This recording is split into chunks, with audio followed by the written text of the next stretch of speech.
হোজাই বিধায়ক শিলাদিত্য দেৱক মন্ত্ৰীসভাত অন্তৰ্ভুক্তৰ দাবী। হোজাই বিধায়ক শিলাদিত্য দেৱক মন্ত্ৰীসভাত অন্তৰ্ভুক্তৰ দাবী তুলিছে বাঙালী পৰিষদে। বুধবাৰে খৈৰাবাৰীৰ জালুকবাৰীত সংবাদমেল সম্বোধন কৰি বাঙালী পৰিষদ অসমৰ ওদালগুৰি জিলা সমিতিয়ে এই দাবী উত্থাপন কৰে। সংগঠনটোৰ ওদালগুৰি জিলা সমিতিৰ সভাপতি সপ্তম দেৱনাথ, সাধাৰণ সম্পাদক শ্যামল ভট্টাচাৰ্যে সংবাদমেল সম্বোধন কৰি ব্ৰহ্মপুত্ৰ ভেলীৰ পৰা বিধায়ক শিলাদিত্য দেৱক শীঘ্ৰে মন্ত্ৰীসভাত অন্তৰ্ভুক্ত কৰাৰ বাবে দাবী উত্থাপন কৰে। বাঙালীসকলৰ একাংশই দীৰ্ঘদিন ধৰি ভুগি অহা ডিভোটাৰ সমস্যা সমাধানৰ বাবেও চৰকাৰৰ ওচৰত দাবী তোলে সংগঠনটোৰ জিলা নেতৃত্বই। খৈৰাবাৰীৰ পৰা ধীৰেন মহলীয়াৰ ৰিপৰ্ট, AIN লাইভ। হয়, নমস্কাৰ। আমি হৈছোঁ বাঙালী পৰিষদ অসম ওদালগুৰি জিলা সমিতিৰ বিষয়ববীয়া। তো আজি মোৰ লগত আছে জিলাৰ সাধাৰণ সম্পাদক শ্যামল ভট্টাচাৰ্যী, লগত আছে আমাৰ উপসভাপতি ননীগোপাল মিত্ৰ, লগতে আছে আমাৰ ভাইচ প্ৰেচিডেণ্ট সুশান্ত কুমাৰ ভৌমিক প্ৰমুখে। মোৰ লগত আছে আমাৰ জিলাৰ ভাইচ প্ৰেচিডেণ্ট বিশ্বজিৎ ভট্টাচাৰ্যী। তো গতিকে আজি আমাৰ সংবাদমেলখন প্ৰধান উদ্দেশ্য সেইটোৱে যে বৃহত্তৰ অসমীয়া বংগবাসী অসমীয়া সম্প্ৰদায় অসমত বহুত দিন ধৰি বসবাস কৰি আহিছে, কিন্তু দেখা গৈছে অসমত এই বংগবাসী অসমীয়াসকলৰ বিভিন্ন সমস্যাই মানে জৰ্জৰিত হৈ আছোঁ। কেনেকুৱা সমস্যা? এক নম্বৰ সমস্যা হৈছে আমাৰ ডিভোটাৰৰ সমস্যা, NRCৰ সমস্যা, তাৰপিছত আপোনাৰ মিছন বসুন্ধৰা নামত ভূমিৰ সমস্যা, এনেকুৱা বিভিন্ন ধৰণৰ সমস্যা। তো দেখা গৈছে আমি ইমান বছৰ ধৰি ইয়াতে বসবাস কৰি আছোঁ, কিন্তু আমাৰ যে ইমান বিভিন্ন ধৰণৰ বিভিন্ন সমস্যাবিলাক আজিলৈকে আমাৰ বিধানসভাত কোনো মন্ত্ৰী বিধায়কে এইবিলাক কথা উত্থাপন কৰা নাই। এইটো সঁচাকৈ অতি দুখৰ বিষয়, অতি লাজৰ বিষয়। তো সেইকাৰণে আমি ক'ব খুজিছোঁ যে যিহেতু আমাৰ কাৰণে 126জন বিধায়কৰ ভিতৰত কোনো একজনে যে বংগবাসীসকলক যে নিৰ্ধুকভাৱে ডিভোটাৰ বনাই থৈছে বা জ্বলন্ত সমস্যাবিলাক আছে, এইবিলাকৰ ওপৰত কোনেও মাত নামাতে। তো সেইকাৰণে মাত মতাৰ কাৰণে যাতে আমাৰ হৈ একজনে মাত মাতে, সেইকাৰণে আমি বাঙালী পৰিষদ ওদালগুৰি জিলা সমিতিৰ ফালৰ পৰা আমাৰ হোজাই সমষ্টিৰ বিধায়ক শ্ৰদ্ধাৰ শিলাদিত্য দেৱ ডাঙৰীয়াক যাতে মন্ত্ৰীসভাত মানে স্থান পায়, সেইকাৰণে আমাৰ বাঙালী পৰিষদ ওদালগুৰি জিলা সমিতিৰ ফালৰ পৰা এখেতক আমি বিনম্ৰ অনুৰোধ জনাইছোঁ।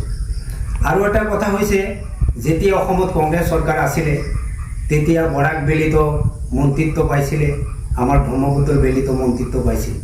কিন্তু দুখৰ বিষয়, বৰাক ভেলীত প্ৰায় 25 লাখ হিন্দু বঙালী মানুহ বসবাস কৰে, আর ব্রহ্মপুত্র ভেলীত প্রায় 45 লাখের অধিক বঙালী সম্প্রদায়ের মানুষ বসবাস করে। কিন্তু ইমান সংখ্যক এটা মানে জনসংখ্যা থাকার পিছতো আজি বঙালী এজনক মানে মন্ত্রিত্ব আসনত চিট নাপায়। তো এইটো অতি দুখৰ বিষয়, অতি লাজৰ বিষয়। তো সেইকাৰণে অসম চৰকাৰ শ্ৰদ্ধাৰ মুখ্যমন্ত্ৰী ডাঙৰীয়াক আমি বাঙালী পৰিষদ ওদালগুৰি জিলা সমিতিৰ ফালৰ পৰা বিনম্ৰ অনুৰোধ জনাইছোঁ যে আমাৰ হোজাই সমষ্টিৰ বিধায়ক শ্ৰদ্ধা শিলাদিত্য দেৱ ডাঙৰীয়াক অনতি পলমে মন্ত্ৰীসভাত অন্তৰ্ভুক্ত কৰিব কাৰণে আমি অনুৰোধ জনাইছোঁ। কাৰণ আমাৰ সমস্যাবিলাক একমাত্ৰ মাত মতাৰ কাৰণে এজন আমাৰ মানে মন্ত্ৰী হিচাপে একজন লাগে, যাতে যোদ্ধাৰ বাবে এইটো প্ৰতিবাদ কৰিব পাৰে আৰু এইখিনি সমস্যা সমাধানৰ কাৰণে যাতে বিধানসভাত এইখিনি কথা উত্থাপন কৰে। দ্বিতীয় সমস্যা হৈছে আমাৰ মানে এই ডিভোটাৰৰ সমস্যা। আজি আমি দেখা পাইছোঁ যে মানে বাবৰি মছজিদৰ দৰে এটা সমস্যা ভাৰতবৰ্ষৰ ডাঙৰ এটা সমস্যা আছিল। এই সমস্যাখিনি যদি সমাধান কৰিব পাৰিছে, আজি আমাৰ ডিভোটাৰৰ সমস্যা এইটো এটা নগণ্য সমস্যা। এই সমস্যাটো চৰকাৰে মানে ইচ্ছা কৰিলে 2 মিনিটতে সমস্যাখিনি সমাধান কৰিব পাৰে, কিন্তু আজিলৈকে এইটো আমি দেখা পোৱা নাই। এইটো অতি দুখৰ বিষয়। আৰু এই সম্পৰ্কে যদি বিধানসভাতো কোনোবাই এই কথাটো উঠায়, মানে কোনো গুৰুত্ব নাই, আৰু এই কথাখিনি কোনেও মানে মন্ত্ৰী বিধায়কে বা বিধানসভাত কোনেও গুৰুত্ব দিয়া আমি দেখা পোৱা নাই। তো আমি আশা কৰিছোঁ যদি শিলাদিত্য দেৱ ডাঙৰীয়া অসমৰ ভিতৰত আমাৰ বংগবাসী সম্প্ৰদায় 99% মানুহে আমাৰ শিলাদিত্য দেৱ ডাঙৰীয়া মুখৰ পিনে চাই থাকে যে আমাৰ সমস্যা মানে সমাধানৰ কাৰণে বা সমস্যাবিলাক বিধানসভাত উত্থাপন কৰাৰ কাৰণে একমাত্ৰ আমাৰ শিলাদিত্য দেৱ ডাঙৰীয়া।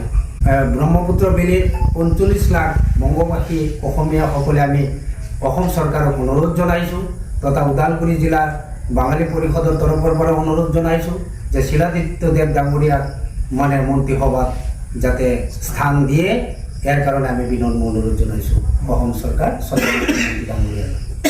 নমস্কাৰ, আমি বাঙালী পৰিষদ অসম ওদালগুৰি জিলাৰ পৰা আজি আপোনালোকৰ মাধ্যমত আমাৰ সন্মানীয় মুখ্যমন্ত্ৰী তথা অসম চৰকাৰক এটা অনুৰোধ জনাইছোঁ যে আমাৰ ব্ৰহ্মপুত্ৰ ভেলীৰ পৰা আমাৰ বাঙালী সম্প্ৰদায়ৰ এজন MLA মন্ত্ৰিত্ব দিব লাগে আৰু এইজন হৈছে শিলাদিত্য দেৱ। কাৰণ তেখেতে গোটেই অসমত আমাৰ সনাতনী সংস্কৃতি আৰু আমাৰ বাঙালীসকলৰ বিভিন্ন ধৰণৰ সমস্যাৰ বিষয়ে তেওঁ মাত মাতি আহিছে।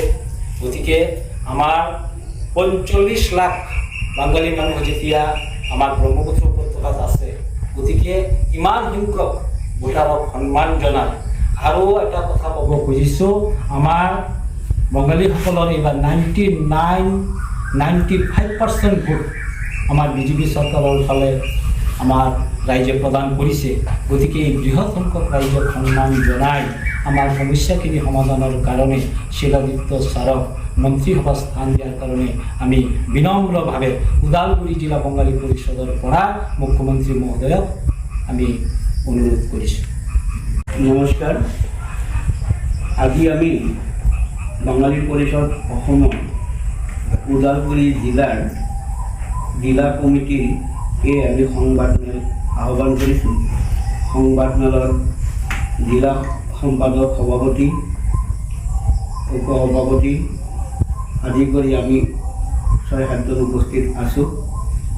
আমাৰ সংবাদমেলৰ বিষয়বস্তুটো হৈছে এইটোৱেই যে সদ্য অসমত হৈ যোৱা বিধানসভা ইলেকশ্যনৰ পিছত যে আমি দেখিবলৈ পালোঁ যে বিভিন্ন জাতি জনগোষ্ঠীৰ পৰা নিৰ্বাচিত বিধায়কসকলৰ মাজৰ পৰাও বহু জনগোষ্ঠীৰ পৰা বহুকেইজনেই মন্ত্ৰিত্ব লাভ কৰিছে।